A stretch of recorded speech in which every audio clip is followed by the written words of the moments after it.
নমস্কার বন্ধুরা, রিভাস হোম কিচেনে আপনাদের সবাইকে স্বাগত জানিয়ে আমি আবারও চলে এলাম আর একটা নতুন রেসিপি নিয়ে। আশা করছি এই রেসিপিটা আপনাদের ভালো লাগবে। আর আমরা ডিম অমলেট খেতে সবাই ভীষণ পছন্দ করি, ছোট বড় সকলেরই ভীষণ পছন্দের একটি খাবার ডিম অমলেট। আজ এই ডিম অমলেটেরই রেসিপি আপনাদের সাথে শেয়ার করব। তো এখানে আমি নিয়ে নিয়েছি দুটো মিডিয়াম সাইজের পেঁয়াজ, আর এর ভিতরে আমি নিয়ে নেব লঙ্কা কুচি।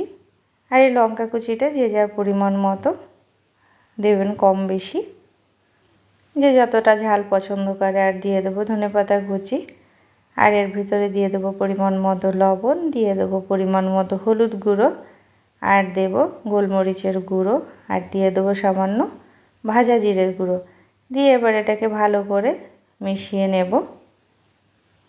মশলাগুলো পেঁয়াজের সঙ্গে ভালো করে মিশিয়ে নিয়ে এবারে এর ভিতরে আমি দিয়ে দেব ডিম।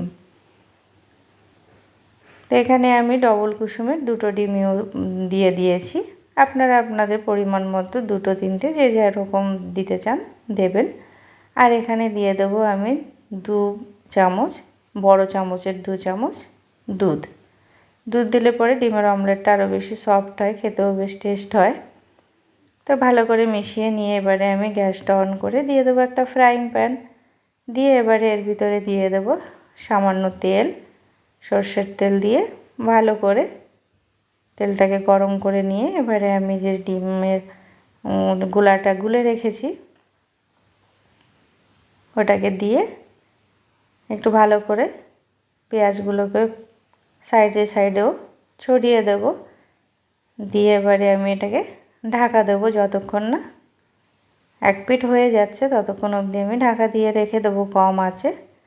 তো দেখুন ডিমটা কিন্তু সুন্দরভাবে সিদ্ধ হয়ে গেছে অমলেটটা। আর এবারে আমি এটাকে উল্টে দেব। সুন্দরভাবে কিন্তু এই পিঠটা হয়ে গেছে। এবারে আর একটু সময় ঢাকা দেব যাতে ওই সাইডটাও সুন্দরভাবে কালার হয়ে যায়। তো এবারে আমি আবার উল্টে এবারে এর ভিতরে দিয়ে দেব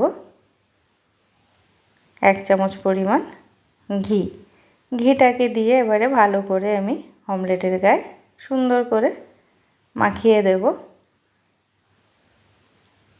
এইভাবে অমলেট করলে কিন্তু খেতে ভালো লাগে গরম ভাতের সাথে। তো আপনারা অবশ্যই বাড়িতে বানাবেন আর আমাকে কমেন্ট করে জানাবেন আপনাদের এই রেসিপিটা কেমন লেগেছে। আর আমার এই রেসিপিগুলো যদি ভালো লাগে অবশ্যই লাইক কমেন্ট শেয়ার করবেন। দেখুন এইভাবে কিন্তু ডিম অমলেটটাকে এপিট ওপিট করে আমি সুন্দরভাবে ভেজে নেব। আর এই রেসিপিটা দেখার জন্য আপনাদেরকে অনেক অনেক ধন্যবাদ।